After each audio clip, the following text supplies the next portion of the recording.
Bueno, gente, ya sabéis que en la sección de entrevistas en el sofá tenemos a gente interesante que aporta mucho, gente a la que admiro por su trabajo en muchos ámbitos, incluso en YouTube. Y, oye, la persona que está hoy en este sofá en Salamanca es una persona que yo he de reconocer que conocí por YouTube, pero luego resulta que hay allí unas dialécticas biográficas entre él y yo muy curiosas, como hemos estado hablando antes, que es el ingeniero e historiador y famoso por su canal cada vez más visitado y con vídeos muy interesantes, Isaac Moreno Gallo. Oye, Isaac, bienvenido a este sofá, muchas gracias por estar aquí. Bien hallado, la admiración es mutua, además, que lo sepas. Bueno, sí, ya os digo, me ha contado que, bueno, que me tiene rastreado desde hace ya eones de tiempo, como dirían aquellos, Sí. y fíjate que en tu canal se han mezclado dos mundos que llevas estudiando desde hace mucho tiempo, unos más que otros por titulaje, que es ingeniería y la historia. De historia te licenciaste, bueno, te sacaste el grado por la UNED hace 8 años, una cosa así, ¿puede ser? Incluso menos. Incluso menos. Incluso menos, sí. ¿Pero tú has entendido en algún momento que la historia es un complemento necesario para tus estudios y tus investigaciones en ingeniería? Es que siempre me dediqué a estudiar ingeniería histórica, ingeniería antigua. Por supuesto, yo me he dedicado a la ingeniería moderna, he trabajado haciendo carreteras para la empresa privada y luego para el Estado. Claro. Pero como mis investigaciones particulares y mis libros y todo lo que estaba trabajando era de ingeniería antigua, aunque intentaba evitar el tema histórico, es decir, a mí me daba igual qué romano había hecho aquello, ya era importante saber que lo habían hecho los romanos porque había un error de bulto en ese asunto, había cosas que ni siquiera eran de aquella época. Sí. Pero luego me di cuenta, como la historia me había gustado desde siempre y por eso me atrajo la ingeniería antigua, que necesitaba saber historia. Era ya una necesidad la que tenía. Hice geografía e historia y además cogí todas las asignaturas de geografía y mi trabajo fin de grado es de geografía. Es decir, que no sé si soy más geógrafo que historiador, ¿de acuerdo? Pero soy las dos cosas, claro. Todo eso hay que sacarlo adelante en una carrera, en un grado. Pero a la hora de analizar restos de ingeniería, que son restos arqueológicos, y además los restos arqueológicos y de ingeniería se entroncan incluso con la antropología, es decir, muchas disciplinas a la vez, es inevitable ver cómo la geografía determina ese tipo de construcciones que se hicieron en la época romana, e incluso antes, incluso en época prehistórica. No existía la ingeniería como tal, pero sí había técnicas, sí había medición, sí había agrimensores incluso que oteaban el terreno, lo medían y decían, aquí tenemos que construir esto o esto otro. Y al mismo tiempo, la geografía determina la ingeniería y la ingeniería y la geografía determinan la civilización, la historia, la política, ¿no?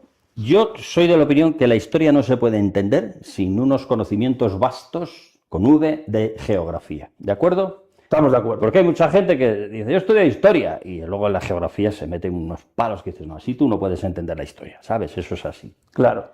Por otro lado, pues eran más que lo que has dicho, eran verdaderos topógrafos, porque tenían la ciencia suficiente para hacer topografía y los instrumentos suficientes, que era algo bastante desconocido, para hacer topografía de verdad, como lo que hacemos nosotros, como lo que se ha hecho hasta el siglo XX antes de aparecer los GPS y los satélites y todo esto. Tal vez no tenían óptica, pero es que tampoco teníamos óptica a finales del siglo XIX o del XVIII, y se estaba haciendo topografía con teodolitos y con niveles al nivel que lo estaban haciendo los romanos. Eso fue una de las primeras cosas que investigué después de las calzadas y de otras cosas, que me di cuenta que era de alta tecnología y que esta gente lo hacía muy bien, que fue investigar los aparatos topográficos, porque estaban descritos vagamente, ¿no? Por ejemplo, el Corobate lo describía Vitruvio, pero muy vagamente, en un párrafo y además mal interpretado y mal traducido en algunos sitios. La dioptra, que es un verdadero teodolito, pues lo describía Herón de Alejandría. También me hice ayudar un poco en las traducciones porque estaban regular. Desde el francés me acuerdo porque lo escribe en griego Herón de Alejandría. Ajá. Y desde el francés lo traduje al español y me di cuenta que eso no eran los dibujos que se estaban viendo, las interpretaciones del 19, pues que la habían hecho gente que seguramente no sabía topografía, y estaba describiendo un teodolito, un verdadero teodolito, y así te explicas, que pueden hacer acueductos de 100 kilómetros y hasta más, con un desnivel preciso y mínimo, que es dificilísimo, que es lo más difícil que se hace en topografía y que hicieron estos señores en topografía, porque tú para hacer un acueducto de 100 y pico kilómetros tienes que saber la altura, cota absoluta de las fuentes, punto de llegada y el recorrido que tiene que hacer. Eso es dificilísimo. Tienes que hacer un mapa, sí o sí. Un mapa de precisión porque tienes valles, montañas, un montón de cosas en medio. Y para hacer ese mapa de precisión tienes que hacer geodesia. No hace falta que todos los que nos escuchen sepan lo que es esto, pero para eso está Google, ¿vale? Es decir, tienes que hacer geodesia, triangulación desde vértices, desde las colinas, ayudado de ejes en las zonas llanas, rectas, digamos, y con esa geodesia construir un plano. Sin eso es imposible hacer una obra de ese tipo. No hay ningún otro camino. Geodesia, un mapa de precisión, planificación, proyecto y construcción.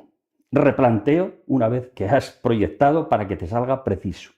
Es decir, utilizaban una ciencia prácticamente igual que la que hemos utilizado hasta el siglo XX, nosotros. Pero nosotros desde el 18, ojo, desde el 17, porque aquello se perdió durante muchos años, se recuperó bastante tardíamente. ¿Y por qué se perdió? Porque se perdió todo, no solamente ese tipo de ciencias y de artes y de disciplinas, no. Se perdió todo, se perdió los conocimientos en medicina, se perdió el Estado, se fragmentó el imperio, las carreteras dejaron de mantenerse, se cayeron los puentes y nadie sabía reconstruirlos. Y digo bien cuando digo sabía porque había ojos de 30 metros de luz. Nunca se ha vuelto a hacer eso, hasta el Renacimiento muy avanzado. Entonces, si te cae un puente de ese calibre, primero que no hay ni dinero, porque los reyes no son pequeños, muy fragmentados, son muy pobrecitos. No hay un gran Estado que avale todo eso, como ocurre hoy. Los países pequeños no tienen potencia para hacer muchas obras. Los grandes estados hacen maravillas. Ahí está Estados Unidos, China, ¿verdad? China tendría que salir en esta conversación porque son los reyes pensando, digo, van a salir los son chinos los reyes seguro del mundo, porque ahora mismo es el estado más grande, más potente, económicamente y en todos los sentidos. Probablemente es ya el hegemón del mundo y está haciendo unas obras que te caes de culo. Pues eso hicieron los romanos en el Mediterráneo. Fíjate todo lo que ya en tus contestaciones, todos los conceptos que estamos implicando ahora mismo, porque yo lo estaba pensando antes de que tú vinieras, digo, ya verás cómo va a salir una palabra que ya la has dicho tú, que es la de imperio, es decir, geografía, técnica, tecnología, ciencia, demografía, población, ingeniería. Y todo eso entretejido para construir imperios y civilizaciones que sean recurrentes en el tiempo y que sean efectivas, es decir, que funcionen partiendo de lo que tienen, que es los medios que pueden desarrollar a partir de lo que se encuentran y a partir de lo que les rodea. Hay un libro famoso que habla de ello, ¿no? De cómo la geografía nos determina completamente incluso nuestro comportamiento diario, ¿no? No se puede entender ningún imperio sin todo lo que tú estudias en el fondo. No se puede entender lo que yo estudio sin ningún imperio. Vamos a dejarlo así. Cierto.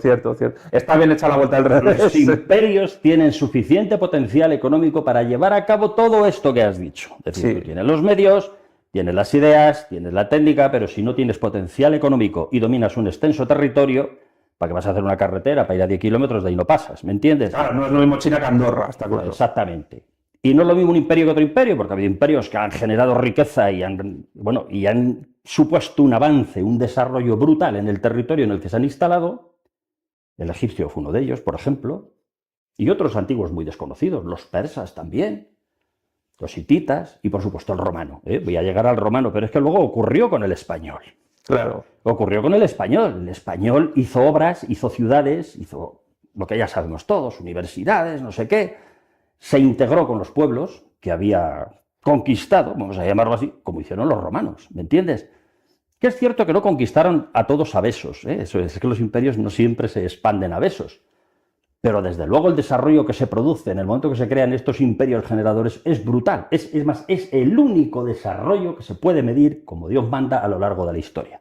Aparece un imperio y el desarrollo poblacional sube, no solamente el número, en calidad de vida, obras de ingeniería, son capaces de desarrollar todos estos métodos. Y si no tienen técnica, ya vendrán de China. Los técnicos, donde hay pasta, vienen. Acuden, ¿de acuerdo? A un reino pobre no acuden los técnicos, les haya donde los haya. Ya que has hablado de Roma y que has hablado de España, Roma influye mucho en la forma en que España despliega su imperio, sobre todo en América, en lo que es el territorio. Pero hay una cosa que creo que también tienen en común España y Roma, que es la forma en cómo la geografía terrestre les condiciona a la hora de realizar sus obras de ingeniería, sus obras de urbanismo, y cómo eso también les permite conectar lo marítimo. En el caso de Roma, el Mare Nostrum, el mar Mediterráneo, que yo creo que es el eje a través del cual se articula el Imperio Romano. Yo soy contrario a la gente que piensa que el Imperio Romano era un imperio europeo. No, era un imperio mediterráneo. Si no avanzaron más a África, por el desierto. Y en el caso de España, pues tienes dos océanos, que son el lago Español, el Pacífico y al mismo tiempo el Atlántico Sur. Y luego cuando se unió temporalmente con Portugal, el Océano Índico, ¿no? ¿Hasta qué punto la ingeniería de lo que se hace en tierra influye y determina la forma en que se puede desarrollar eso mismo, pero a nivel marítimo? El Imperio Romano conquistó el mundo conocido por ellos. La actual Gran Bretaña también la conquistaron entera, fuera del Mediterráneo. Y llegaron a Canarias. Pasa que Canarias no tenía más que una factoría allí para fabricar tinte y tal y cual. Claro. Si hubieran conocido más mundo, seguramente habrían ido más lejos. Conocían la India, pero en la India había potencia como para que no avanzasen, ¿de acuerdo? Con lo cual comerciaban, se han encontrado monedas romanas en la India y tal, y conocían otros reinos menores que ya no les interesaba porque eran incontrolables para ellos. De hecho, Adriano abandonó algunas conquistas de Trajano, porque ya le parecía que eso ya no había manera de sujetarlo, ¿de acuerdo? Claro. El Imperio Español dominó el mundo conocido también. Lo conocieron ellos, porque era desconocido América, era desconocido el Pacífico. La primera vuelta al mundo, pues, dio a conocer parte del planeta que no se conocía. Se había sabido desde siempre que era esférico, que era una bola. Las distancias no todo el mundo las manejaba bien. Por ejemplo, Colón las manejaba mal, porque le tocaba haberse ahogado. Pensaba que llegaba a las Indias en poco tiempo. No era así. De hecho, los sabios de las cortes europeas tenían mayor conocimiento que Colón. Manejaban bien las cifras que ya había dado Estrabón, que habían dado muchos sabios de la antigüedad, porque mencionan los estadios a los que porque se sabía el tamaño del planeta por Eratóstenes de Cirene, o sea, es una cosa que ya se había medido. Sí. Y los sabios de las cortes europeas sabían perfectamente y aconsejaban a sus reyes: mire, este señor no va a llegar nunca, se va a ahogar y va a tirar usted el dinero en los barcos que le den. Bueno, pues Isabel la Católica estaba eufórica ya después de la segunda o cuarta visita, dijo que le den unos barcos, no sé si para que se ahogue y no vuelva más por aquí, pero el caso es que descubrió algo que nadie conocía. Es decir, España conoció el mundo desconocido y a partir de ahí dominó todo el mundo conocido. ¿De acuerdo? Con Portugal, claro, cuando se unieron. Luego ya por las vicisitudes, lógicamente es un imperio muy difícil de mantener. Los holandeses, los ingleses, los franceses, todos iban contra ello y fueron perdiendo hasta que perdieron, claro, todo. Como todos los imperios, acaban perdiendo todo. ¿De acuerdo? No sabemos qué ocurrirá con nosotros, pero hay que darle tiempo al tiempo en todas estas cosas. Decía Gustavo Bueno que los imperios, hablados de generadores, en el caso español o el romano, sí, actuaban de tal forma que no pensaban en su caída, pensaban en que iban a durar para siempre. Por eso, cuando caen este tipo de imperios generadores, pues digamos que las circunstancias de esa caída son difíciles de ponderar por los propios que las viven.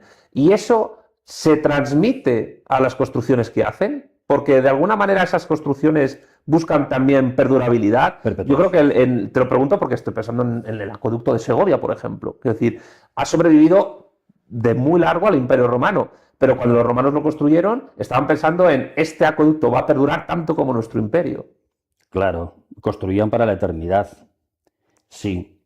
Es que de hecho ellos creían que la gente estaría por la eternidad en el mundo y admirarían las obras de sus antepasados. Por eso se molestaban muy mucho de poner grandes cartelas diciendo quién había hecho aquello. Porque los romanos se glorificaban en la memoria de su pueblo. No había una gloria en la otra vida. No existía eso. Para la mayoría de las religiones romanas no existía. Y por lo tanto hacían eso. Eso pierde todo el sentido cuando aparecen nuevas creencias. Por ejemplo, el cristianismo, ¿no? ¿Qué necesidad hay de construir para la eternidad? Es más, puede ser hasta pecado. Oiga, ¿qué es que el apocalipsis va a venir? ¿Qué hace usted con estos alardes? Esto es una chulería, esto es una ofensa a Dios, ¿no? Eso no es un poco la idea, ¿no? No tenía sentido construir para la eternidad. Desde luego el acueducto de Segovia parece que está hecho para la eternidad. Ahí está. Las grandes arquerías están en su sitio. Y los puentes, este de Salamanca y otros, parece que están hechos para la eternidad. Porque han aguantado riadas apocalípticas. Y ahí está. Gran parte de él todavía lo aguanta. Después no se construyó con esa ambición. No. Perdona que te corte, dices que con el cristianismo ya no se ve hasta blasfemo eso. Pero eso ¿cómo se explica con las catedrales góticas, etcétera? Bueno, pues eso es otra guerra. Estamos hablando, vamos a darle un poco al hilo histórico, ¿de acuerdo? Vale. Los primeros cristianos no son los que hicieron las catedrales góticas, son los que destruyeron los templos paganos. Y dice, ¿por qué lo hacían? Pues aunque solo sea por orden del emperador, porque Teodosio lo ordenó, ¿de acuerdo? O sea, que es que no hay que darle más vueltas. ¿A qué les gustaba? Pues a algunos les gustaba y a otros igual no les gustaba, pero lo había ordenado el emperador, fuera los templos paganos, ¿de acuerdo? Aún así se libró alguno, ¿eh? no cumplieron todas las órdenes, porque alguno ha llegado hasta nuestros días. Bien es cierto que algunos convertidos en iglesia, fíjate, gracias a eso han llegado, ¿no? Cambia el sentido de la vida. El ideal de vida de los primeros cristianos es la pobreza, el ascetismo, la mortificación de la carne, y de los actuales cristianos también. Ojo, eso es así. Porque su recompensa no está aquí, su recompensa está en otra vida. Entonces no tiene sentido construir ese tipo de obras que son un alarde humano que está ofendiendo a alguien que sabe que eso va a caer. Claro, tendríamos que remontarnos a los que han escrito mucho y han pensado mucho de todo esto, ¿no? Porque la gente dice, ¿por qué cayó el Imperio Romano? No es fácil, es un tema complejo, pero se ha escrito mucho, lean ustedes. Tienes a Edward Gibbon, tienen recientemente a Catherine Nissett, por ejemplo, que ha redundado sobre Edward Gibbon. Sotochica en España también. Bueno, sí, Sotochica y otros muchos en todos los lados, y luego hay otros que hablan de motivos económicos, climáticos, no sé qué. Bueno, eso ya... más resbaladizo igual, no lo sé, pero cada uno tiene... Y otros dicen que es un conjunto de todo, ¿no? Digo, bueno, pues vale. Bien, de acuerdo, puede ser un conjunto de todo, pero habrá factores que han tenido mucha más predominancia que otras, ¿no? Yo alguna vez he dicho, yo no tengo nada contra los cristianos, fíjate lo que te digo, absolutamente nada. De hecho, soy de cultura cristiana, católica, pues como todos los que vivimos aquí, que leches. Y me sigo pareciendo la mejor, dado lo que viene de otro lado. Eso está clarísimo, ¿no? Pero bueno, lo cierto es que es así, o sea, ellas era la ideología que traían, claro, y no les parecía que eso fuese ganarse el favor en otra vida. Es así, y sigue siendo hasta cierto punto, ¿no? Porque ya acuérdate que decían que es más fácil que entre un pobre en el cielo que un rico, ¿cómo era aquello? El camello por el ojo de una aguja. Es más fácil eso que entre un rico en el cielo. De los cielos. Bueno, si un rico no puede entrar en el reino de los cielos, usted no acumule capital, no acumule riqueza, no acumule nada, y céntrese en su vida ascética, de pobreza, de sacrificio, porque está usted ganando la otra vida. Ellos venían predicando el fin del mundo. Tú sabes que ha sido siempre así. Creo que lo siguen predicando. Claro, eso es así, ¿no? Es su creencia. Lo cierto es que lo trajeron, si es que fueron ellos. O sea, debían saber de lo que hablaban, porque se hundió el imperio. Y no fue una cosa de un día para otro, ¿de acuerdo? No fue una cosa de un día para otro. Fue paulatino. Un emperador les perseguía, otro le castigaba, otro finalmente les consentía, por ejemplo Constantino, ¿no? Otro ya directamente hacía oficial, única y obligatoria la religión, incluso ordenaba destruir los templos, llevas a Teodosio I el Grande, etcétera, etcétera. Y claro, pues eso, evidentemente estás destruyendo tu propio imperio. El ejército también tiene que tener un ideal para que la gente vaya al ejército y pueda funcionar a favor del Estado, ¿no? Del Senado y el pueblo romano, que ya el Senado estaba bastante corrompido desde hacía muchos años. Eran objetores de conciencia, eran pacifistas también, ¿sabes? Siguen siendo muchos. Entonces, eso era muy difícil de sujetar un imperio de esa manera. Tan difícil que no se sujetó, claro. Porque los que venían de fuera, bárbaros y tal, pues igual, incluso aunque venían cristianizados, no eran tan objetores de conciencia, porque sabían que había mucho botín dentro y iban a por el botín. Eso también ha ocurrido siempre. Y eso trae destrucción, desolación, fragmentación, porque se fragmentó. Y en el momento que fragmentas un imperio de ese tipo, se hunde todo. Porque tú ya no cobras impuestos en grandes áreas y no eres capaz de resolver las cosas. Los técnicos van desapareciendo, la ciencia va desapareciendo. La soportaba la filosofía, precisamente. La filosofía antigua era los que soportaban lo que hoy llamamos ciencia, ¿me entiendes? Eso no ocurre con el cristianismo. Los escritos que se replican una y otra vez son los sagrados, nada más, ¿no? Los evangelios y tal. Y bueno, milagrosamente ha llegado alguna cosa, muy poca cosa. Ha llegado, por ejemplo, Vitruvio. Bueno, pues han llegado los elementos de Euclides, que sí, que es física aplicada incluso. Aristóteles. No, pero no es lo mismo. Aristóteles es filósofo, no es científico. No, ya lo sé, pero Euclides sí. Otros filósofos sí. Etcétera. No, claro, y Platón, por eso unos eran platónicos y otros aristotélicos, porque era lo que había llegado y podían agarrarse al uno al otro. Llega justo lo que más se conserva en temas de geometría. Desde luego, algunas cositas llegan, pero muy pocas. Por ejemplo, no sabemos cómo qué instrucción tenían para hacer las carreteras. No ha llegado nada. No hay ningún libro técnico que hable de carreteras romanas, nada, por eso no se sabía nada. Hasta que no se examinan las obras de lo que han hecho en el campo, no sabes cómo las hacían. No se sabía nada y estaba la idea completamente equivocada. No hay ningún libro ni ningún texto antiguo que diga cómo se tiene que hacer un acueducto, cómo se tiene que hacer la nivelación, cómo se tiene que hacer las cotas, cómo se fabrica un mapa para poder hacer aquello. Nada. Ni rastro. Eso no interesó reproducirlo, porque te tenías que transcribir esos escritos antiguos. Eso nunca interesó. De trigonometría ha llegado muy poco. Ha llegado pues, algunos conceptos, ¿no? Teorema de Pitágoras, los numéricos, ¿no? Filósofos numéricos. Bueno, pues ha llegado, pero el teorema de Pitágoras ha aparecido ahora en una tablilla cuneiforme babilónica, era muy anterior. Lo conocemos por Pitágoras, pero no lo inventó él. Ahora sabemos que no lo inventó él. Ha llegado nada. Ha llegado poquísimo y lo que ha llegado ha sido accidentalmente, como la tablilla babilónica.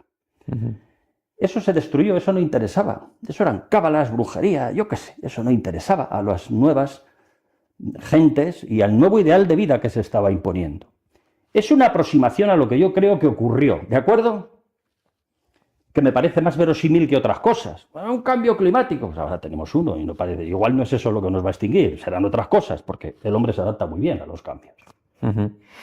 ¿Y cuándo cambia eso? ¿En qué momento del medievo el cristianismo se percata de que tiene que construir para la posteridad porque no solo por una cuestión de mímesis con lo que se hacía en la antigüedad grecorromana, sino también por una cuestión de la propia supervivencia de la sociedad medieval que se estaba desarrollando? La estabilización y potencia económica de los grandes reinos, Francia ya, España con reyes católicos, pero Francia ya tenía cierta potencia, empieza a aparecer el gótico, por ejemplo, ¿no? Pero claro, ¿quién puede hacer una catedral gótica? Un reino potente, un reino con muchísimo dinero, ¿no? Y con el arte aparecen la masonería y, bueno, los arquitectos de esas cosas, ¿no? No tiene, aunque es un arte nuevo, imponente por las alturas, las agujas y la esbeltez de todo aquello, los sillares que manejan son relativamente pequeños, o sea, no mueven los volúmenes que movían los romanos, ¿sabes? Que algunos dices, ¿pero cómo han levantado esta piedra hasta aquí? Todavía no se sabe cómo, ¿no? Pero aparece de esa manera. Y luego aparece el Renacimiento, porque se empiezan a fijar ya, y no son los particulares, también el Vaticano, la propia curia, jerarquía eclesiástica, se empiezan a fijar que hay un arte perdido, olvidado, y que todavía se deja entrever en los escritos de Vitruvio y de otros, y en las ruinas, por supuesto, que convendría recuperar, porque daba grandiosidad, ¿no? De hecho, el Vaticano es renacentista, se hace ya en ese momento, el actual. Hasta entonces habían estado desmantelando el Coliseo, por ejemplo. Y digo, no, momento, no vamos a desmantelar esto porque tiene cierta... O sea, le empiezan a dar valor al monumento. Bueno, pues lo consagran, lo exorcizan, porque allí había estado el demonio matando cristianos, y lo conservan, esa pequeña ruina, la mitad de lo que había, ¿no? Y surge lo que es el Renacimiento. Nadie ha puesto en solfa ni en duda esta palabra. Renacimiento. Todo el mundo la admite como buena, por algo será. Renace algo, renace el clasicismo.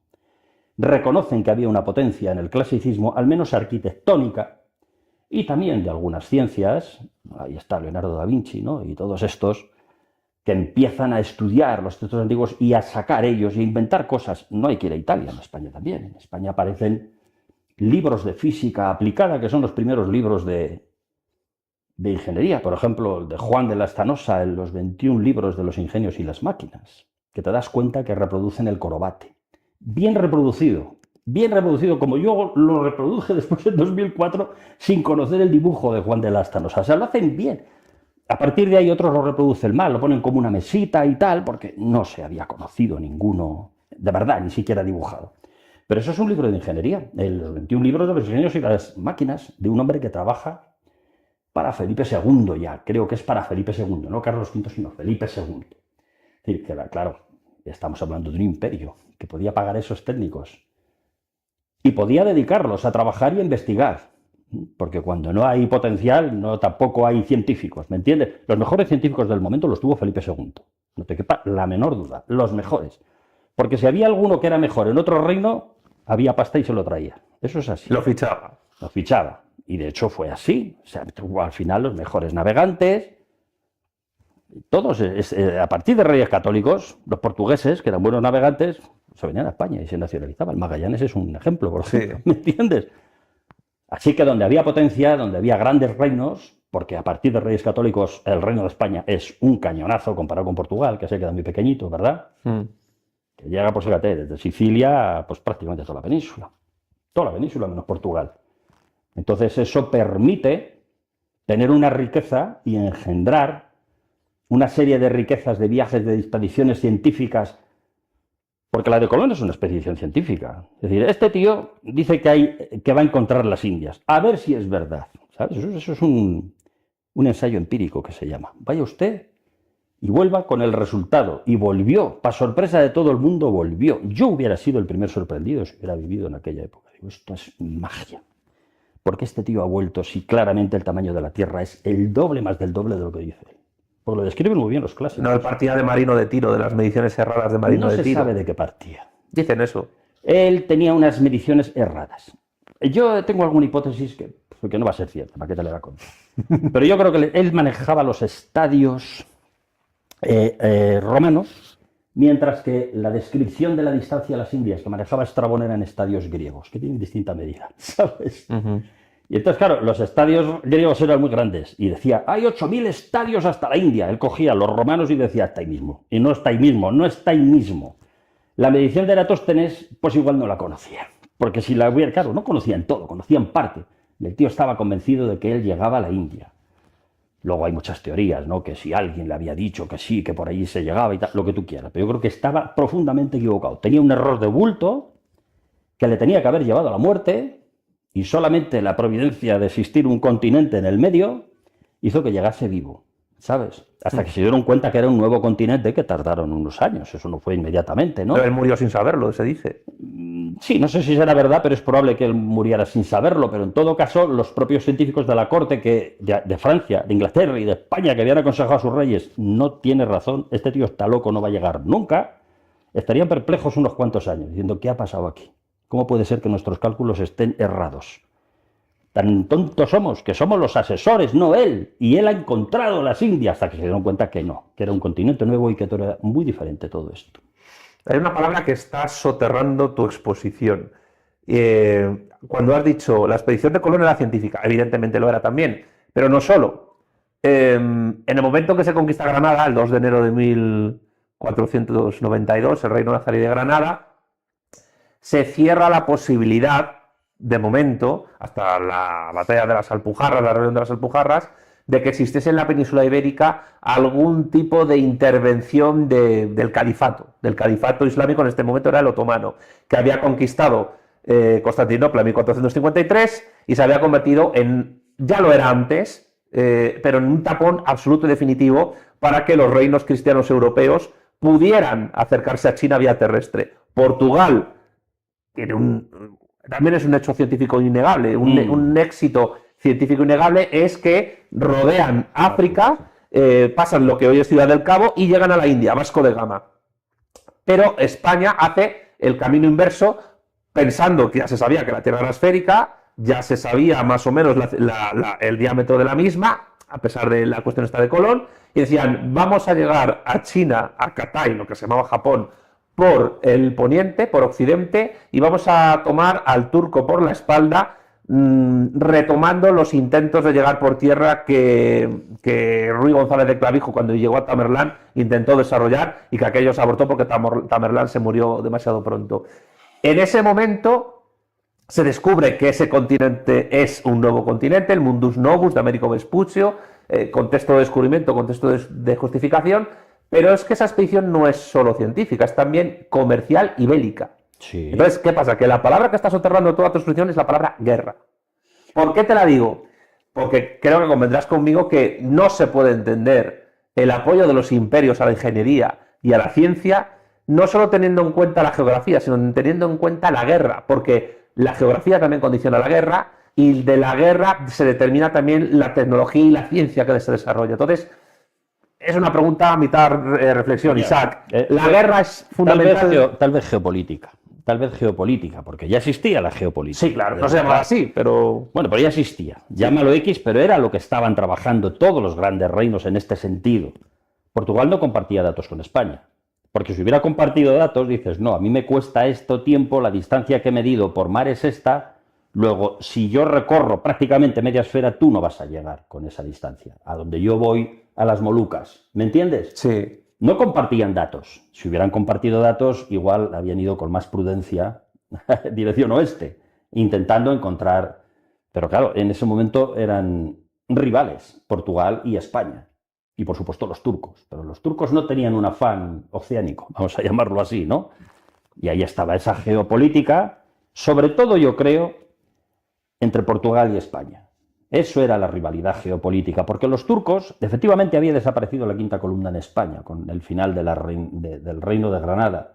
No desapareció del todo nunca, ¿verdad? Hasta la expulsión de los moriscos ya, o sea, ni siquiera con la guerra de las Alpujarras. O sea, eso era siempre un rum que venían los berberiscos, atacaban las costas y alguien le había soplado donde no había vigilancia, donde podían atacar. O sea, esto fue así, siempre. Siempre hubo una quinta columna hasta que se expulsó a los moriscos. Pero yo creo que lo que más les preocupaba era la expansión más allá, la formación de un imperio que estaban formando también Portugal a su modo, nada que ver con el español, era a su modo. Yo creo que no era tan generador, era bastante más depredador el portugués, Sí. Perdonen los portugueses, pero es que era así, como luego vino el inglés o el belga, otros, ¿no? Que tuvieron sus territorios. Y lo que dices tú, no construyeron... El mismo se basa en las feitorías portuguesas. Claro, sí, no construyeron grandes cosas para qué, si estaban extrayendo, era un imperio extractivo, no era otra cosa. El español es diferente, el español se implica directamente allí, se mestiza, ¿qué más quieres? O sea, es que mestizarse, es que es el único imperio, después del romano es el único imperio que se mestiza con los lugareños. Ningún otro se ha llegado a mestizar. Los sajones no han hecho eso nunca. Ni siquiera en territorios grandes como Estados Unidos. Hombre, los portugueses en lo que fue Brasil acabaron mezclándose, pero conservando una jerarquía social que todavía perdura de alguna manera en el Brasil contemporáneo. Y en todo caso más tarde, porque en las Molucas no lo habían hecho y en otros sitios no lo habían hecho. Ni en ¿no? Angola, ni en Mozambique. Exactamente. O sea, eso ya ocurre más tarde. Los belgas, por supuesto que no. Y los propios Estados Unidos. O sea, que hasta el siglo XX no se permitía el mestizaje. Estaba prohibido. O sea, ya es que directamente estaba prohibido. No es que fuera de mal gusto, que por lo visto para ellos también, ¿verdad? Sino que además la ley les podía castigar si se mestizaban, cosa que en España se primó, se aconsejó y hasta se empujó para que eso ocurriera. Porque Isabel la Católica, ¿no? Dijo, tengan hijos con aquellas señoras o viceversa, ¿no? Mézclense con las gentes de aquella tierra que son súbditos míos. O sea, está muy sobrevalorada Isabel la Católica, ¿eh? No es claro. Es decir, que esto no lo ha dicho ningún rey, ¿sabes? Tan fácilmente de esa época en ningún lugar del mundo. Es cierto, sí. En ningún lugar del mundo. Está infravalorada, vamos a decirlo así, Isabel la Católica. Es mucho más importante. Eso sí que era una mujer empoderada, y no lo que ahora nos venden como mujer empoderada, ¿sabes? Pero vamos a volver a la cuestión. Yo he dicho guerra, tú has dicho geopolítica. ¿Hasta qué punto la geopolítica es fundamental para el desarrollo científico, para el desarrollo de lo que se hace sobre el terreno a nivel de ingeniería? Siempre lo ha sido. Siempre lo ha sido. Vete a la Guerra Fría. Si es que llegar a la Luna era una carrera de prestigio, ¿sabes? Allí no había nada, todos sabían que allí no había nada, pero se estaban dejando el presupuesto anual en llegar a la Luna. Estados Unidos haciendo un sacrificio enorme con todos los programas Apolo y Rusia haciendo todavía, Unión Soviética haciendo todavía un sacrificio mayor porque le sobraba menos el dinero, no tenían una economía boyante. El socialismo no era capaz de, digamos, fabricar riqueza como lo hacía el capitalismo. Pero los dos tuvieron una carrera, a ver quién ganaba, una carrera de prestigio. Y está ocurriendo ahora.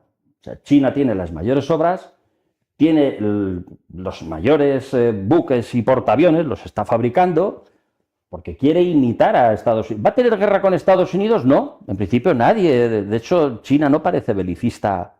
No parece que su imperio se expanda por el belicismo, es un imperio comercial sobre todo, ¿no? Pero cuando ves cómo se está armando, dices, pues oye, esto prestigio igual solo no es, ¿sabes? Pero claro, la guerra se evita con eso, con medios de disuasión, ¿no? Si tú tienes una potencia militar semejante o incluso ya mayor, porque eso la gente que entiende de esto dice que cuidado con China ahora mismo. Mira, te cuento noticias de China de hoy. De una universidad estatal pública militar ha conseguido desarrollar el primer vehículo por raíles de estos que están como flotando, que en 2 segundos pasa de 0 a 750-800 kilómetros por hora. Levitación, sí. Levitación, sí. Esta noticia de hoy. Ahora mismo, antes copiaban como los japoneses, ¿te acuerdas? Que empezaron copiando y luego hacían las mejores máquinas de foto y estas cosas. Pues los chinos empezaron copiando, no se han cortado nunca con eso. Pero ahora mismo son punteros en muchísimas cosas, pero en muchísimas cosas. y acabarán comiéndole la tostada a Nvidia, que son los mayores fabricantes de chips y los más avanzados. No te preocupes, que China está trabajando en la sombra. Han sacado una inteligencia artificial sencilla y barata, ¿sabes? Que los otros llevan 20 años desarrollándola y han puesto a 4 tíos cabecitas allí currando y han dicho, mira, esto hace más que lo tuyo y nos ha costado la 10ª parte. DeepSeek. Sí, la nueva IA, digamos, de China. Ahí está la guerra geopolítica hoy. Esa es la batalla geopolítica, que no es una batalla, digamos, sangrienta, ¿no? De momento, pero es la batalla geopolítica que estaban disputándose entre Portugal y España, que tampoco estaban en guerra. Tampoco estaban en guerra. Pero estaban a ver quién llegaba más lejos comerciando.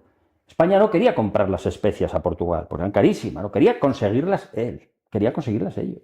De la aventura del Cano, tuvo que esconderlas y hasta se las olieron ahí en Cabo Verde, tuvo que salir corriendo, ¿sabes? O sea, ojo, eso es una batalla comercial equivalente a la que pueden tener hoy China y Estados Unidos, porque los demás, desengáñate, no contamos. O sea, ya no estamos en ese teatro, ¿sabes? Somos actores secundarios, que se dice. No somos ni espectadores siquiera. Actores secundarios. Salimos de vez en cuando, decimos una frase y al cajón otra vez. Así es. ¿Los chinos construyen pensando en la posteridad? Esas obras de ingeniería, esos puentes, esas líneas de ferrocarril que recorren un país inmenso, que es el tercero más extenso de la Tierra, esos puentes, ¿tú crees que ellos están pensando en que...? No, la filosofía es diferente, es decir, los métodos constructivos también.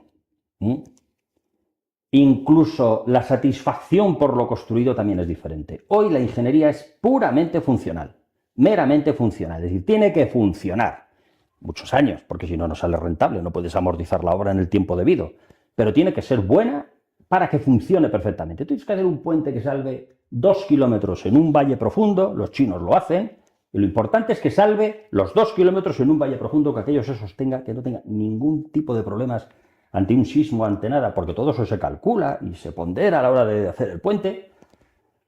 Y es un alarde brutal, pero tiene que funcionar. Y la esperanza de vida que se da hoy en día, incluso en los cálculos del hormigón armado y tal, me parece que son 99 o 100 años. Es lo que se está dando. Igual duran 300.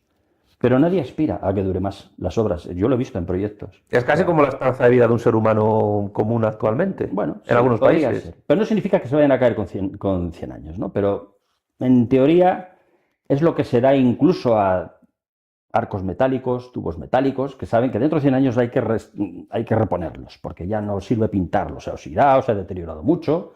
Ocurre con los primeros puentes del ferrocarril, que se pintaron, eran de hierro y tal, se están reponiendo todos, porque no duran para la eternidad, o se abandonan, se dejan como monumento, pero ya pasa el ferrocarril por otro puente diferente. Es decir, no es el arte de la piedra con una majestuosidad, digamos, exagerada, fuera de la función que tiene que cumplir. Porque el puente de Salamanca, con unos sillares, la cuarta parte de grandes, las dovelas miden 1 metro, ¿sabes?, de altura, del puente de Salamanca. Si hubieran sido de 50 centímetros o de 40, y por supuesto también más estrechas, habría funcionado igual. Seguramente se le había llevado el río ya pues en el año 800 o 900, ¿vale? Pero bueno, a ellos les daba igual, ¿no? Pero es que el gusto por lo bien hecho, la glorificación del arquitecto y del propio Estado por una obra que va a ser admirada por quienes la usen, ¿entiendes? Es decir, eso ya se perdió con el clasicismo. Y eso siempre con el clasicismo, porque los templos, que son bastante inútiles, un templo de Atenea, por ejemplo, ya me dirás tú, ¿qué función tiene? ¿Sabes?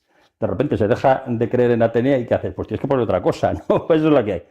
Pero son la leche. Tenías el Partenón o cualquier otro de los muchos templos griegos que hay en la Magna Grecia, en otros sitios, de las figuras nuevos con el policromados, los capiteles, porque tenían policromía, los frontones, las estatuas que había allí en los frontones y tal, dices, esto, oye, que es que para adorar a una divinidad, por muy fuerte que sea, que de ahí pasamos en la Edad Media a los humilladeros, ¿eh? Y en los humilladeros había una virgen, que era la que más mandaba, y era una virgen la que había allí. Compara un templo de Atenea con un humilladero al pie del camino. Pero les servía ya para adorar el humilladero, y sin embargo a los griegos no les servía. Necesitaban aquello. O sea, los que venían de fuera, los que descubrían a Atenea gracias a ese templo, decían, este es el sitio donde yo quiero vivir, esta es la civilización que me complace, mira lo que son capaces de hacer, ¿me entiendes? Además de eso comen y se bañan todos los días, por supuesto, que eso ya es importante, pero es que además hacen eso. Es decir, esa satisfacción del espíritu de la gente que lo está viendo, que todavía la tenemos hoy, 2000 años más tarde, porque hay monumentos que lo ves y te quedas de piedra. Eso es lo que ellos buscaban también. Digamos que buscaban un alimento para el alma en sus construcciones, cosa que nosotros no tenemos, solamente queremos que funcionen. La ingeniería es una ciencia que solo se fija en la función, tiene que funcionar y funcionar bien. Hay otras que buscan más la estética, por ejemplo la arquitectura. No digo que lleguen a hacer cosas que no funcionen, de puro bonito y repujado que lo hagan, ¿no? Pero miran más la estética. Pero la ingeniería moderna, cuando digo moderna digo de la edad moderna y contemporánea, del siglo XVIII y tal, se fija sobre todo en la función. Funcionalidad. ¿Y esa funcionalidad a qué obedece? ¿A necesidades del momento? Total. ¿O a planes y programas que trascienden esa funcionalidad? Me refiero a planes y programas políticos, por ejemplo. Un poco de todo, pero sobre todo las necesidades del momento. Es decir, si tú no tienes una gran infraestructura de carreteras, de puentes, de aeropuertos, de puertos, el país no va a progresar. Entonces, si tú quieres tener un país potente, un país que crezca económicamente, ya no territorialmente, porque no estamos en el momento histórico en el que los países puedan crecer territorialmente, necesitas tener esas infraestructuras. Entonces, necesitas buscar riqueza para hacerlas, y los mejores técnicos para hacerlas, y que duren un mínimo. Ya nadie busca la eternidad, nadie busca que duren 1000 años. Es igual, dentro de 1000 años estamos todos calvos, hasta los chinos saben que no van a durar 1000 años, ¿me entiendes? No, ellos, con que dure 200 años ya está bien. Que si luego hay que repararlas o hacer otra mejor, ya la harán, pero por lo menos que les permita ese avance y ese progreso. Es un poco la ingeniería de hoy en día. Y desde luego, el país que tiene buenas carreteras, buenos puertos, buenos aeropuertos, buenas redes de ferrocarriles, es un país que tiene un potencial de desarrollo impresionante. Y los que no lo tienen, no. Los transportes son críticos, básicos. Los romanos tenían la mejor red de carreteras que había existido nunca en su tiempo. Por extensión, no solo por calidad, por extensión, todo el Mediterráneo, la red de carreteras más vasta y hoy, por desgracia, más desconocida que hubo en su momento. Eso es fundamental. Por allí van las mercancías, la riqueza, el idioma, la cultura. Todo iba por las carreteras y iba muy deprisa, ¿eh? Que la gente está equivocada, se cree que iban andando los soldados, ¿sabes? O sea, tenían carros ligeros, tenían caballos y les vas a mandar andando. Hombre, gilipollas no eran, ¿sabes? Si no había carreteras porque estaban conquistando un territorio, claro que iban andando. Ahí están las mulas de Mario, ¿no? Porque era como la legión hoy en día, ¿sabes? Cuando les ponían la mochila y tira para allá. Pero cuando había que desplazar una legión entera en un territorio romanizado a la frontera al Quinto Pino, que había un conflicto, se presentaban en 10 días. Y igual atravesaban medio imperio, porque iban con carros ligeros y dale que te pego. Te voy a contar esto que no lo suelo contar, pero ya que estamos aquí hablando de carreteras, había un cargo muy importante en las legiones, que era el praefecto vehiculorum. Era de los que más potencial económico tenía y de los que más dinerito manejaban dentro de las legiones. ¿Para qué quieres un prefecto vehiculorum si va la gente andando a todos los lados? ¿De acuerdo? Los vehículos eran muy importantes. El problema es que yo creo que me tocó aquí en España descubrir que las vías romanas eran carreteras, verdaderas carreteras, porque yo miraba y digo, esto es una carretera, no es un camino de cabras, es una verdadera carretera de alta tecnología. Y tú eso solo lo haces si vas a ir con carro a todos los lados, porque si no, no haces una carretera. Y estos señores eran la civilización del carro. Esto que te estoy diciendo a ti, pues lo he repetido en todas las conferencias, que algunas están en el canal, mucha gente las ha visto, etcétera, ¿sabes? Si es la civilización del carro, si tienen las mejores carreteras, por supuesto que tienen que desplazar a alguien deprisa y van por carretera. Y son, vamos, ¿cómo se llamaban los alemanes? La guerra relámpago, ¿sabes? El Blitzkrieg. Totalmente, eso era la guerra de las legiones, porque sacaban a un tío, a una legión entera de león, o a los que hiciera falta, y aparecían en la Dacia en 5 o 6 días. Pan, y cambiando caballos en las postas, ¿me entiendes? De donde la sacasen y de donde la necesitasen, y lo llevaban hasta allí. Y eso te das cuenta cuando ves la gente que ha estado, ahora he estado recientemente en el Muro de Adriano, las grandes ciudades campamentales, ¿no? Que hay allí, que fueron campamentos, te das cuenta de la gente que había allí, había gente de todo el imperio. Y hasta tal año estuvo esta legión, y a partir de tal año estuvo esta otra, y dice, son del Quinto Pino. Y dice, ¿pero qué no las traían de aquí cerca? Porque no les daba la gana, porque se organizaban como querían, porque eran capaces de moverse a mucha velocidad por todos los sitios, porque tenían excelentes carreteras y excelentes carros. Y sin embargo, lo que nos enseñan en la escuela y hasta en la universidad es que era una especie de grupo de chimpancés que iban andando por ahí, y sabes, y muy brutos, y no iban andando a todos los sitios. Tú eres de las personas que piensa que la gente contemporánea, los paisanos de ahora, suelen ver a los hombres y mujeres del pasado como si fuesen unos más tuerzos o algo así, Sí. No solo lo pienso, lo digo en cada vídeo. En cada uno de mis vídeos lo digo. Que los romanos eran muy inteligentes, pero los romanos y los anteriores y los posteriores, que no eran gilipollas. Así de claro. Que se lo hagan mirar los que les estudian, que igual resulta que no eran precisamente los romanos, ¿me entiendes? Que no eran. Pero es que ocurre con los neandertales, vamos a decirlo así, que hasta hace poco les ponían como un chimpancé con un pellejo encima, así tirado encima de la cabeza. Todavía hay dibujos por ahí. Claro, te das cuenta que no eran así, dibujaban, tenían arte, tenían herramientas y seguramente, bueno, seguramente no, creo que hay un enterramiento con vestido y botones, o sea, un tío con chaqueta y botones. Coño, ya no era un mono, ¿de acuerdo? Pero hasta ahora el romanticismo historiográfico que ha hecho mucho daño, porque la historia se ha construido en el siglo XIX en gran medida, ¿eh? ¿De acuerdo? Porque como no se conocía, pues se lo inventaba. Y eso ha llegado hasta nosotros como una especie de dogma de fe que algunos, hasta que saber a las fuentes, a la arqueología, ¿dónde dice que eran así? No, en ningún lado, pero es que siempre se ha pensado que es así. ¿Sabes? Ese es el asunto. No quiero meterme mucho con la historia, pero también digo muchas veces, y no me importa repetir, la historia es un relato, ¿vale? Los hechos son otra cosa, y los hechos hay que investigarlos, hay que descubrirlos, y hay que emplear la ciencia para saber si el relato que ha llegado hasta nosotros, de cualquiera de las épocas, es cierto o no es cierto. Porque el relato histórico se construye incluso en el mismo momento que está ocurriendo, o posterior. El relato histórico está inyectado hasta la médula de propaganda, y lo que te llega a ti es propaganda, no es lo que ocurrió de verdad. Incluso propaganda de la época que a veces no se distingue de un relato real. Las fuentes primarias. Sí. Las fuentes primarias también son propaganda. Están muy sobrevaloradas las fuentes primarias. También son propaganda. Entonces la gente, no, es que esto lo dijo fulano. ¿Y qué? Que lo haya dicho fulano. Luego se demuestra que no fue así. Yo estoy en la misma trinchera que tú con respecto a la historia. Y eso me ha valido a mí, y creo que a ti también, críticas furibundas de historiadores, de gente que se piensa que está haciendo ciencia, gente obsesionada con lo académico. Tú has pasado olímpicamente del rollo este de los papers y lo académico porque consideras que eso...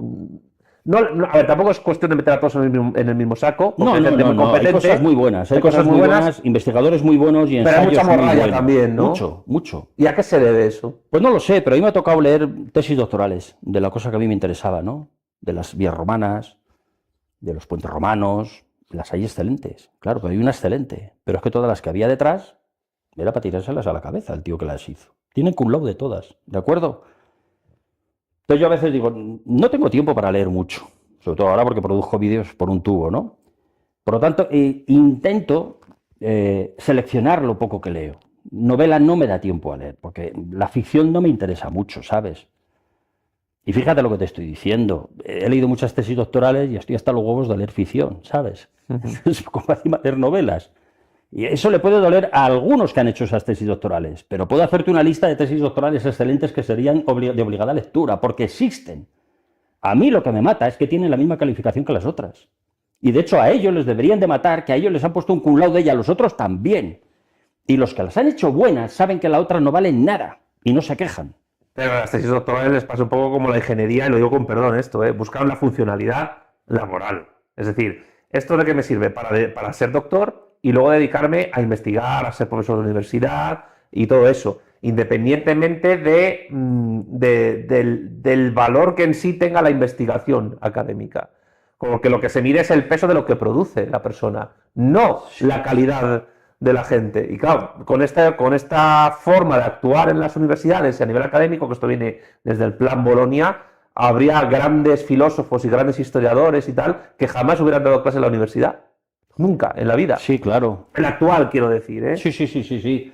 Pero a ver, también se ha dado el caso que hay tribunales de calificación de las tesis doctorales que saben menos que el ponente. Entonces, sí, cierto. Si saben menos que el ponente, se quedan admirados de lo que le está contando el ponente. Ahora, puede haber alguien de la calle que sepa mucho de ese tema y diga, esto es un chusco, y le están poniendo cum laude. No pasa nada, porque el papel lo aguanta todo, ¿sabes? Si el papel se pusiera a arder de forma espontánea cuando una tesis doctoral es una mierda, hablaríamos de otra cosa, ¿no? El papel, ahí está. Tú lo archivas dentro de 100 años, sigue ahí escrito. Y entonces, esas investigaciones, vamos a llamarlo así, porque una tesis doctoral es una investigación. Las que no son buenas, estoy diciendo, se dan por buenas por otros, porque dicen, es que esto ha pasado en tribunal, es que esto es una tesis doctoral, y así podemos estar equivocados en tema de historia durante muchos años, siglos, hasta que de repente se descubre que no es así. Y digo en tema de historia porque realmente las ciencias son otra cosa. ¿de acuerdo? Tú no puedes equivocarte en el cálculo de un puente, pues se te cae. Y sales en el telediario, pero de China, no de aquí, ¿sabes? Ni en un ingenio espacial, porque se cae. Y el error está ahí. Eso, porque la matemática, las físicas, la química, la física aplicada, que es la ingeniería, eso son ciencias, han sido siempre ciencias. Hoy en día hay un montón de disciplinas que se enseñan en la universidad que llevan la palabra ciencia y son justo las que no son ciencias. Te lo digo así de claro. Ciencias del deporte, ciencias de la salud, ciencias de la antigüedad, ciencias de la no sé qué. A ver, con calma, ¿eh? Que aquí las ciencias son otra cosa. Las ciencias son las exactas, las que tú puedes demostrar que eso es así, porque si la aplicas, tiene que sujetarse lo que estás diciendo, y si no se cae. Si no, no funciona, ¿me entiendes? Pues te voy a dar una noticia que no sé si sabes, que te va a sorprender, sobre los chinos y las tesis doctorales. En las carreras de ingeniería y de ciencias aplicadas ya no se van a hacer tesis doctorales en China. A partir de ahora, el doctorado lo van a conseguir los chinos, los estudiantes universitarios chinos, cuando hayan logrado realizar una patente o una aplicación práctica que sea de gran relevancia. Y entonces, a partir de ese momento, dicen, está sobresaturada la academia en estas disciplinas, a nosotros nos da igual, claro, de tesis doctorales. Ahora lo que nos interesa es, no vas a ser doctor por una tesis, vas a ser doctor porque hayas hecho una patente o un avance o una aplicación o una invención. Método científico puro y duro. Exactamente. ¿Funciona? Sí, luego es cierto lo que estabas diciendo. Pero claro, el método científico tú no lo puedes aplicar a tesis, por ejemplo, de letras. Porque, oye, eso es así. Tú eres filósofo, creo, ¿no? Estoy en ello. O sea, voy a doctorarme en filosofía, pero el año que viene. Bueno, pues, ¿qué filósofo no ha tratado de gilipollas justo al anterior? Todos. Todos. Es la forma de trepar de los filósofos esa, ¿no? No hay necedad que no haya dicho claro. filósofo. ¿Por qué triunfó Aristóteles? Porque dijo que Platón era gilipollas y que lo suyo era lo bueno, y así todos uno detrás de otro, ¿verdad? Sí. Y dices, bueno, pues vale, bien, pues ¿eso es una ciencia? No, es una disciplina muy interesante, porque coges las mejores ideas de cada uno, y había verdaderos pensadores entre ellos, pero eran pensadores, no eran calculistas, no eran matemáticos, eran otra cosa, ¿me entiendes? Y ha causado pues un beneficio también para la humanidad, ¿no? Hombre, los filósofos tienen la capacidad de determinar qué es una ciencia, cosa que el científico no. Bueno, sí, vale. Ahí el filósofo gana. Vale, puede ser. Pero en todo caso no practican la ciencia. Ese es el asunto. Bueno, entonces, no. Y hay filósofos que curiosamente, fíjate, te voy a decir una cosa, yo me sorprendo por qué Carlos Marx se estudia entre los filósofos contemporáneos. Hombre, por su absoluta y completa relevancia. Claro, pero también fracaso. ¿Sabes? Hombre, lo que fracasó fue la Unión Soviética, pero no la filosofía de Marx. Bueno, ahí está China, ¿eh? Todas las veces, no, pero China no es marxista. Económicamente es el país más hipercapitalista del mundo. Te aseguro que no. Yo te recomiendo que veas el vídeo que hice sobre China, la verdad sobre China, capitalismo socialista, y así sales de dudas. Los entendidos dicen que es la economía y el régimen político más parecido que ha existido nunca al de Franco. Pero Franco tampoco era capitalista. Pero no era marxista. No, pero era socialista. ¿Y por qué? Bueno, sí, yo sé que tú lo apoyas eso, sobre todo por la falange, pero era muy poco falangista. Bueno, era una mezcla entre falange y doctrina social de la Iglesia. Puede ser, pero y lo que han hecho los chinos llamar a eso socialista está muy a Franco, quiero decir, José Antonio es otra cosa. Está un poco... Y hoy en día, llamar marxista o socialista a China, dices, bueno, vale, proceden de ahí, pero su jerarquía de mando, por ejemplo, es la misma que la del Vaticano. Así de claro. El Partido es una gerontocracia chino que se eligen entre ellos, y entre ellos se eligen un líder. Pero es la misma que la del Vaticano. ¿Es socialista el Vaticano? Igual sí, no sé. La doctrina social de la Iglesia es bastante crítica con el liberalismo. No, digo la jerarquía política que domina la jerarquía política que domina el Vaticano es más bien una suerte de monarquía absoluta electiva. Una vez entre monarquía absoluta y monarquía electiva. No, es un líder, no un rey, es un líder lo que dice. Sí, pero es el heredero del Imperio Romano. Es calcado al comité central de cualquier partido comunista, el de la Unión Soviética o el de China. Ah, pero eso no es malo. Yo no estoy en contra. No digo que sea malo, yo no estoy en contra. Es la misma jerarquía política. Yo no estoy en contra de la gerontocracia. Si China es socialista, el Vaticano es socialista. Claro, dices que Franco también tenía esa estructura. ¿Era socialista aquello? A ver. Practicaba una política social importante, y no digo que China no lo haga. Pero su régimen económico, su política económica hoy por hoy, no es socialista. Mira, cuando los chinos estaban en los años 70 buscando... Yo no sé por qué tengo que discutir de filosofía con un filósofo, porque yo no lo sé. Pero y politólogo también. Cuando los chinos estuvieron en los años 70 buscando regímenes políticos en los cuales copiar un desarrollo industrial rápido, te cuento que al final determinaron que el modelo que tenían que aplicar, eso sí, bajo las bases de lo que ellos ya habían hecho, porque lo que hizo Deng Xiaoping se apoyaba todavía en lo que hizo Mao Zedong, a pesar del gran salto adelante y tal, determinaron que uno de los modelos más interesantes era el de la dictadura militar brasileña, que se basaba en un proteccionismo industrial muy fuerte y un desarrollo industrial rápido. Pero es que al mismo tiempo la dictadura militar brasileña se basó en la España de Franco. A través de Brasil hay una conexión entre China y la España franquista muy interesante. Lo que pasa es que hoy todavía, a través de la Constitución china del 82 y a través de cómo está estructurado el ejército, la red de universidades y el propio partido, te aseguro que sí, el porcentaje de economía privada que hay es muy alta, pero es muy alta a un nivel micro.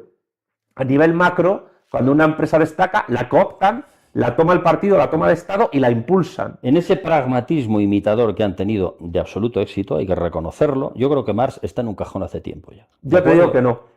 Porque si no lo hubieran tirado a la basura y no lo han hecho. No lo han tirado a la basura, está en un cajón. Hay que leer a Marx un poquito con mayor profundidad. Sí, yo te recomiendo para entenderlo. Yo te recomiendo que veas el vídeo que hicimos nosotros sobre China. Simplemente, solo te digo eso. Creo que lo he visto, fíjate, me suena haberlo visto. He visto varios, han hecho mucho sobre China últimamente. Hombre, de China yo creo que sí. Pero ya sobre filosofía política no, la gente habla sobre el éxito, sobre lo que están haciendo, pero no cómo han hecho para que eso funcione. A ver, yo considero que... Sí vi el tuyo de China, sí. El hecho de que de un Estado, un imperio, aplique una cierta política económica, pero al mismo tiempo una política científica, tiene siempre una base ideológica, ontológica, sea religiosa o no, sobre la cual se desarrolla aquello. Tú no puedes entender el auge de la medicina en los califatos islámicos en el Islam, que eso también tiene sus pros y sus contras.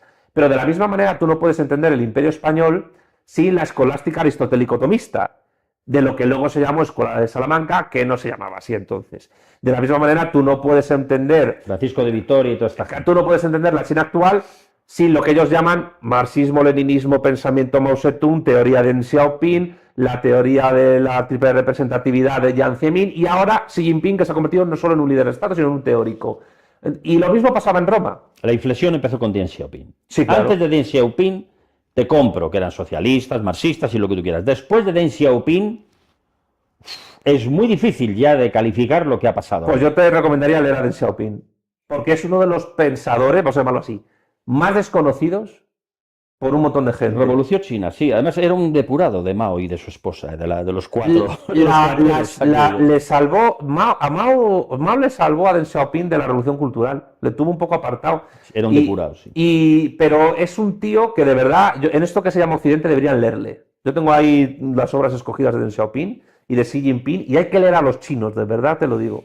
Bueno, en todo caso, porque esta gente que se ha practicado tanto, al margen de que hayan tenido un fracaso absoluto en algunas cosas y éxito, tal vez, según dices, en otras, tiene que haber otra gente también con pensamiento muy diferente que tienen mérito para estar en la filosofía contemporánea, economistas y gente que tiene sus pensamientos liberales o anarcocapitalistas que llaman ahora, ¿no? Hombre, lo que pasa es que yo creo que a mí me pasa con el anarcocapitalismo en general lo mismo que con el anarquismo. Yo creo que el anarquismo en general es un error. Porque considerar que se puede obviar el Estado, puedo respetar más... No, sí, de acuerdo. Puedo respetar más a un liberal clásico. No hay filósofos anarquistas, ¿no? Que yo sepa, que se estudien. Bueno, que se estudien. A Bakunin se le estudia, pero en historia del pensamiento. Sí, pero no como filósofo. Kropotkin, pero como filósofos no. El materialismo filosófico de Marx es que está ahí omnipresente como que fuese la bomba, joder. Y ha sido más fracaso que éxito en todos los lados. También fue un fracaso Platón. En todos los... Sí, bueno, ya claro, pero eso se le tiene... A eso se les tiene por cariño, ¿sabes? Porque ya no sirve. ¿Tú crees que Platón se le tiene por cariño? La gente lee La República, lee El mito de la caverna y todavía impacta en la gente. Sí, pero ahí está, pero bueno, pero no sé, la utilidad clara a la economía actual ya no es tanto, ¿no? No hay estados platónicos, ¿sabes lo que quiero decir? No hay estados platónicos, pero es imposible entender ciertas jerarquías sociales sin la forma en que Platón las establece en la República. Incluso te diría que China e incluso el franquismo tiene mucho de platónico, más que de aristotélico. Joder, no sé, tendrías que consultarlo con Franco. Creo que él nunca hizo a propósito. No hace falta, él nunca hizo nada a propósito. No hace falta que un jefe de Estado haya leído no a un teórico, porque muchas veces un jefe de Estado absorbe ideas sin haberlas leído y vienen de muy atrás. Un ejemplo claro en el mundo actual es Kant. La inmensa mayoría de líderes democráticos y liberales no han leído a Kant. y sin embargo Kant está omnipresente dominando el pensamiento de millones de personas. La propia Unión Europea, la paz perpetua de Kant es la Unión Europea. Otra cosa es que esa paz perpetua sea un camelo. Sí. Pero lo mismo pasa con Marx. Hay gente que es marxista y no sabe que lo es. Pero ¿sabes qué pasa? Que es que los ingenieros Y cuando hay gente que concebís- se dice marxista y no sabe que no lo es. También pasa, también Ya pasa. te lo digo yo. Pero cuando los ingenieros concebís la relación entre el pensamiento con la acción, yo no digo que menosprecéis a la filosofía o a la politología, pero sí es verdad que muchas veces las obras que un ingeniero hace están condicionadas por esas ideas, pero también ocurre al revés, que es que la ingeniería y la ciencia influyen en la filosofía también. Y yo creo que eso pasaba también desde la antigüedad. Tú no puedes entender el nacimiento de la filosofía sin los avances científicos de la antigua Grecia. La propia forma de concebir la bóveda celeste en los presocráticos está influida por la navegación. Y de la navegación nace la astronomía. Uy, no solo eso, la ciencia avanzó gracias a los filósofos griegos, porque estaban los numéricos y estaban otros que soportaban la matemática, que eran las ciencias exactas en ese momento. Claro. Gracias a ese tipo, a esas corrientes filosóficas, que no era uno solo, que eran varios de esa escuela, avanzaba, claro, no solo las corrientes de pensamiento político, del régimen político de la ciudad que había que aplicar, no, los numéricos y toda esta gente hicieron mucho bien al avance científico, porque los cálculos venían después por ellos, y la trigonometría y la geometría eran ellos los que estaban soportando todo eso. No había otras disciplinas que soportasen esas ciencias, porque eran ciencias realmente, es lo que hoy llamamos ciencias, entonces era la filosofía la que lo soportaba. Decía un filósofo, bueno, le vuelvo a citar, que sin el racionalismo griego estamos perdidos. Pero con racionalismo no se refiere solo a lo que dices tú, a cómo organizar la ciudad, sino también a esa racionalidad técnica, tecnológica, que es fundamental incluso para organizar la polis. Que yo creo que eso muchas veces, si quieres hablamos un poco de los políticos actuales, que seguro que no te caen muy simpáticos, pero los políticos actuales, la racionalidad técnica funcional de las ciencias siempre la ven como una cosa de, bueno, damos dinero, una subvención y poco más, pero luego no sirve de mucho, porque tú lo has tratado en varios vídeos. Yo me acuerdo que tienes dos en concreto que tienen muchas visualizaciones y que a mí me gustaron mucho por cómo narras, es un gran narrador, te lo he dicho muchas veces, y al mismo tiempo porque pones en solfa cómo la supuesta funcionalidad de la ingeniería no se tiene en cuenta por personas que gestionan un Estado y que están pensando en otras cuestiones, que es básicamente ganar elecciones y convencer al máximo número de gente para que sigan ganando elecciones. Y es el vídeo que hiciste sobre la gota fría, luego llamada Dana, y es el vídeo que hiciste, que es donde me citaste un vídeo nuestro, y te lo agradezco, que era sobre la desindustrialización de España, que es sobre el papel de la ecología en las renovables. En las renovables, ¿no? Y bueno, fue muy sorprendente ver, me acuerdo, cómo hablaste de la hecatombe ecológica que suponen los molinos estos de viento, sobre todo con un montón de especies de aves que están... Sí, que se ignora, es que se ignora. Los ecologistas, vamos a decir, una parte de los ecologistas, porque hay otros muy preocupados, ¿eh? O sea, esas fotos de aves muertas me las pasaron ecologistas, ¿sabes? Sí. Naturalistas muy preocupados por eso. Claro. Pero hay otra parte que no. Y hay otros que están trabajando para las empresas de renovables. Ojo al dato, lo que te estoy diciendo. Que por eso decía yo, hace falta periodismo de investigación, ¿eh? Aquí hay mucha gente que levantar, ¿sabes? Porque están trabajando directamente. Ahora están levantándose esos escándalos, ¿eh? No sé si has oído el tema de Forestalia en Aragón y la ley y tal. Y el Jiménez Los Santos, que es un hombre, ya sabes cómo es, lleva un año diciendo que si Forestalia, que si el INAGA, que si funcionarios que se habían colocado en Forestalia, que si no sé cuántos, ¿sabes? Y no le hacía caso a nadie. Decía, este hombre Harvard, ¿eh? O sea, y ahora está saliendo y tenía razón. ¿Cómo le...? Pues alguien le había dado el soplo, él sabía algo de esto. Pues eso... Yo no lo conozco al dedillo, pero tenía noticias de ello. Y lo que yo expongo en el vídeo es que no son energías verdes y que no son energías eficientes. Y en eso me da todo el mundo la razón. Dice, no, pero es que ahora son rentables. Sí, claro, después de que nos han sacado los ojos a impuestos para hacerlas rentables. ¿Me entiendes? O sea, si las pagamos nosotros, ahora producen un montón. ¿Y a qué les van a dedicar ahora? Pues no pienses que es para la energía de la industria o de las ciudades o de no, a centros de datos. A centros de datos. Y mientras en países como Estados Unidos, que lo ha dicho Trump con su boca, que dice que los centros de datos se tienen que solucionar su propia fuente de energía, y está hablando de microrreactores nucleares y tal y cual, Aquí no, aquí dicen, instálense en el Valle del Ebro, que lo tenemos reventado a molinos, que hemos pagado todos los españoles y ahora se benefician ustedes. Los centros de datos, que dicen, uy, es que son importantísimos con la inteligencia artificial y tal y cual. Pues igual hago un vídeo de los centros de datos, ¿sabes? Porque es un modelo de negocio absolutamente ruinoso para el territorio en el que se instalan. Las grandes empresas ganan pasta, ¿eh? Microsoft, Amazon y tal, eso les viene de maravilla. Porque además firman por contrato que tienen que asegurarles la energía con todas las renovables. Y si no, de donde sea, pero la administración, en este caso las autonomías, declaran de interés general la instalación y les tienen que asegurar la energía. Y se instalan allí. Bueno, ¿y qué gana el territorio con esto? Colocan a 2 limpiadoras, los ingenieros los traen de fuera. ¿Eso qué produce?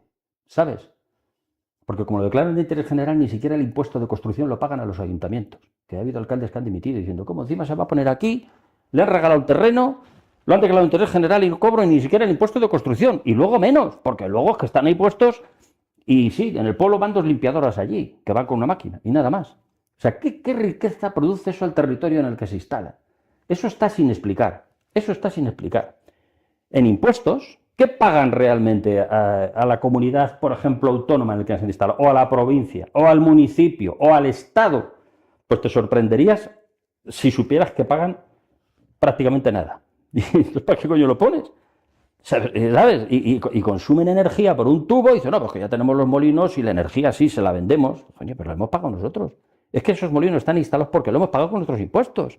Porque eran muy necesarios, porque había que quitar el resto, porque contaminaban mucho el CO2, el carbono y todos estos líos, ¿no? Claro. Y ahora van a un centro de datos que se come toda la energía del Valle del Ebro, que es el valle que más aerogeneradores tiene del planeta. No te exagero nada. O sea, tiene miles, es una locura. Por hectárea, el que más. Una auténtica locura. Habitado con gente allí, ¿eh? No pienses que es el desierto del Gobi que lo han llenado de aerogeneradores. No, en el Valle del Ebro, que es uno de los más poblados, además. Esas cosas, el día que se analicen y se vean que es una jodida estafa, porque yo estoy convencido de ello, será tarde. Porque aquí no hay responsabilidades políticas. Tú no sabes que aquí la gente hace lo que le sale de los huevos y no hay un juicio de residencia. ¿Cómo se llamaba lo que le hacían a los virreyes? Juicio de residencia. Pues bueno, no hay un juicio de residencia. La virreyes, a todos los funcionarios que estaban allí. Claro. Del Imperio Español. Hoy no hay juicio de residencia. O sea, uno se pasa la vida haciendo el cabrón, hablando mal y pronto, se pira. Consejo de Estado, asesor de grandes empresas, consejo de dirección de la eólica o de Endesa o de no sé qué. Oiga usted, que esto que ha hecho lo ha hecho muy mal, que esto nos ha derivado en esto. Es igual, no hay consecuencias, no hay responsabilidad política de las cosas que se están haciendo. Trabajamos una cosa cortoplacista y salen todos triunfando, todos. Y ojo que ahora la gente se está empezando a dar cuenta que ha habido muchos errores a lo largo de todo este periodo democrático, que igual pasan de errores. Dices, coño, aquí no ha habido una buena voluntad. Tú has hablado del desmantelamiento industrial, por ejemplo, ¿no? ¿Eso no va a tener consecuencias para nadie? Ahora están yendo a por el mundo rural. Claro, y eso no va a tener consecuencias para los que están promocionando esto. ¿A qué intereses sirven eso? A los de España parece que no, ¿sabes? Y no tiene consecuencias. ¿Cuándo nos vamos a dar cuenta que ha sido una catástrofe dentro de 50 años? Claro, ¿y qué haces con eso si ya se ha muerto? Bueno, ellos desentierran a los muertos. Igual hay que desenterrarlo también y tirarlo al mar, yo qué sé. Pero ellos lo están haciendo, ¿no? Es una cosa de locura absoluta. Y la gente no es consciente de lo que está pasando. Yo creo que no hay justicia suficiente en el mal gobierno, ¿sabes? En el mal gobierno no hay justicia suficiente. Fíjate, en época de los Austrias la había, ¿eh? ¿Sabes? Estaban los juicios de residencia y se encarcelaba a muchos, ¿eh? Que no era moco de pavo, había muchos a los que se le encarcelaba. Hoy no. Hay corrupción, hay de todo, no pasa nada. No pasa nada. Mira tú que hay pero no digo de estos, digo también de los anteriores. ¿Ha habido corrupción? No pasa nada. Meten a la cárcel a algún pringao, chivo expiatorio entre ellos, pero en general el gobierno o el que manda, pues se va de rositas. Está en el Consejo de Estado, ¿sabes? Ya está. ¿Y esa corrupción, esa degeneración de la política no va de la mano también con una corrupción y degeneración de la técnica? No necesariamente. Mira, la técnica se está hundiendo, con hay dinero. O sea, directamente se lo gastan en lo que no deben y las carreteras se deterioran y están hechas polvo. ¿Me entiendes? Y ya no se hacen grandes obras. Y ahora una autovía tarda 10 o 12 años en hacerse porque no hay dinero. Así de claro. Y antes hacían 10 en 2 años. ¿Sabes? Cuando empezamos en los años 90, que yo he trabajado en eso, hacían 10 autovías en una región, en una provincia, 10 en 2 años o 10 en 4 años, de 20 kilómetros cada una. Ahora es un desastre. Duran muchos años, se hacen poquísimas. O sea, estamos al ralentí. Ese es el tema. Y no se pena suficientemente eso. Dices, oye, los países corruptos deberían de tener leyes que penalizasen realmente a la gente que comete esos delitos, ¿me entienden? Y aunque sea el presidente, es igual, debería tener la pena correspondiente. Yo me admiro del Perú. El Perú, yo creo que no es más corrupto que España, porque es muy difícil ya, ¿sabes? Directamente. Por eso creo que no es más corrupto. Pero tiene a todos los presidentes en la cárcel. A todos. Los 4 últimos. Fujimori se murió en la cárcel. Ollanta Humala, Alan García, ¿sabes? Están ahí el Castillo. Están todos en la misma cárcel. Hay una cárcel que le llaman la cárcel presidencial, ¿sabes? En Perú, porque están todos. Hombre, igual es un poco exagerado aplicarlo aquí, pero alguno igual sí que podría ir, ¿sabes? Aquí no. Aquí se les premia bien premiados. Hombre, a lo mejor Zapatero cae. No lo sé. Pero de momento se les premia y se les pasea los mítines como ejemplo de moral, ¿sabes? O te quiero decir, de autoridad moral. Mire, es que este señor es de nuestro partido y fue presidente y tal. Pues igual se merece que le dé una pedrada en lugar de que lo saques ahí, joder, ¿sabes? Hablo de todos, ¿eh? No de uno ni del otro, es que es así. Pues todos tienen suficiente mierda encima como para poder tener un poquito de vergüenza y por lo menos no salir más, ¿sabes? Claro. Pues siguen saliendo, es una cosa... Yo te quiero hacer una última pregunta ya.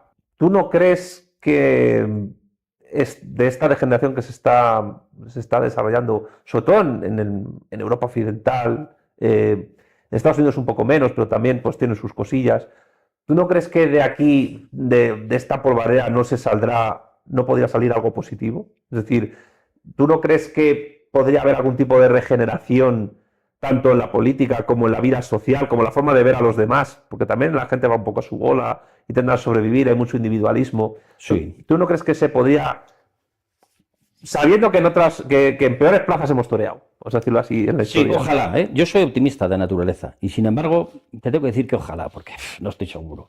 ¿Sabes qué pasa? Que estamos en el peor sitio, nosotros en concreto. Es decir, Europa ahora mismo no es el hegemón, no está en cabeza de nada.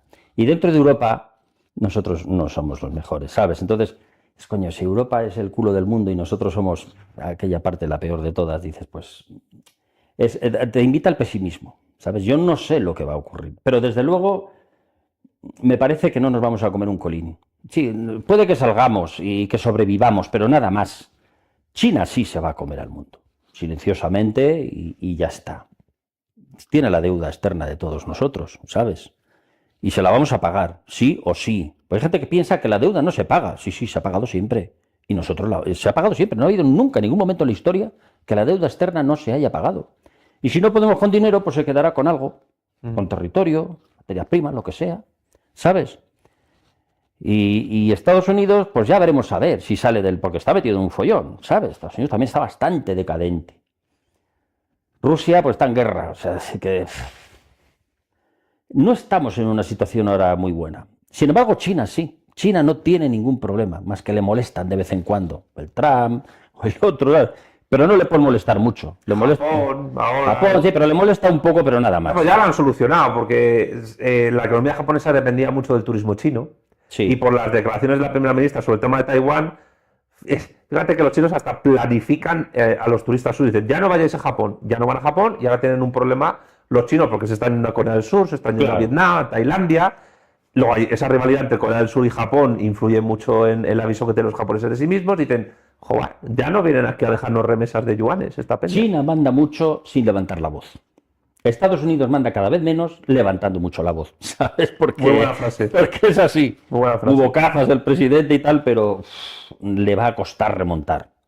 Que él igual no tiene la culpa, que es que le han dejado todo hecho un desastre, pero le va a costar, por mucho que abra la boca, le va a costar. Y cada vez que vocea a China, China no responde levantando la voz. O sea, no se oye ni una palabra más alta que otra y va ganando terreno. Y va ganando y va ganando. O sea que... Bueno, pues igual tenemos que ser todos chinos o depender de China o formar parte del imperio chino. No sé lo que va a ocurrir con nosotros, pero lo que no parece es que el mundo vaya a formar parte del imperio español. Más bien no. Alguien nos va a succionar. Y Europa igual, ¿eh? Europa está en una decadencia brutal. Hombre, el imperio español es pasado. ¿Eh? Es pasado el imperio español, ¿no? No, de un nuevo imperio. Claro. No. O sea, si hay un país que está lejos de una prosperidad deslumbrante, hoy es España. Ya no digo imperio, ¿de acuerdo? O sea, si hay un país que está lejos de esa, es España. Hoy, mucho tienen que cambiar las cosas. Y por mucho que cambien, nos va a costar remontarlo, ¿sabes? Porque estamos en una posición de salida muy mala. Mira, el otro día me llamó mucho la atención un youtuber que se dedica a viajar, ¿sabes? Viaja por Europa, viaja por China, viaja por Japón, claro, va a Shenzhen, en China, y alucina lo que ve y tal. Y luego vino a España y dice, bueno, España, pues aquí se vive bien, los bares y tal. Dice, pero qué vieja está. Dice, no hay además ningún edificio alto. Dice, España es como en el siglo XIX. No ha cambiado nada. Y tenía razón. Y es que encima le escuchas y tenía razón. Creo que es argentino el mozo. Y tenía razón. Dice, vas a Madrid y hay 4 torres. Eso es España. En Shenzhen hay 400, ya hace 30 años no existía. No le den más vueltas. Hombre, 30 años. Has dado una cifra de tiempo muy, muy determinante, porque yo tengo la sensación de que nosotros estamos anclados en unos perfectos años 90-2000 en un montón de cosas. Nos hemos quedado ahí. Sí, y en el tema de lo que es el país, la imagen que está dando en cuanto a grandes edificios, grandes industrias, estamos en el siglo XIX. Así de claro, tú vas a Madrid y los edificios más bonitos que puedes admirar son del 17, del 18, la España de los Austrias, del 19, ¿sabes? Pero del 20 que se ha hecho hay 4, los cuentas con una mano. No hay más, y es Madrid. Y vas a Barcelona y te pasa, o menos todavía Barcelona, y el resto 0. O sea, son ciudades que se están quedando viejunas. No solo las ciudades, los habitantes se están quedando viejunos. Aquí no hay relevo generacional. Ya. La gente no es consciente de eso. Claro, ves a China lo que está ocurriendo, ciudades que no existían hace 30 años y son más que lo que es Nueva York en cuanto a rascacielos, industria, un potencial científico y económico. Te digo Shenzhen, que es frontera con Hong Kong, pero está Hong Kong, que también es de China, es autonomía, pero es de China. Y otras 100 ciudades, porque te pones a mirar las ciudades chinas que no te suenan de nada, ni las has oído hablar nunca, y dices, ¿tienes 7 millones de habitantes? Y 300 rascacielos. O sea, es como media España, es una cosa de locura, de locura. Pero ¿con quién nos estamos midiendo? ¿Sabes? La Europa de las luces y de las ciencias y de la no sé qué. O sea, vivimos anclados en el pasado. Estamos viviendo de las rentas que cada vez son más pequeñitas hasta que se apaguen, porque no producimos nada, no competimos con nadie. ¿Es cierto o no es cierto? Sí. Claro. Nada. Estamos discutiendo si compramos Huawei o compramos Estados Unidos Nvidia, pero nosotros no hacemos nada, no producimos absolutamente nada, lo tenemos que traer todo de fuera. Los coches igual, los coches de los chinos nos están comiendo.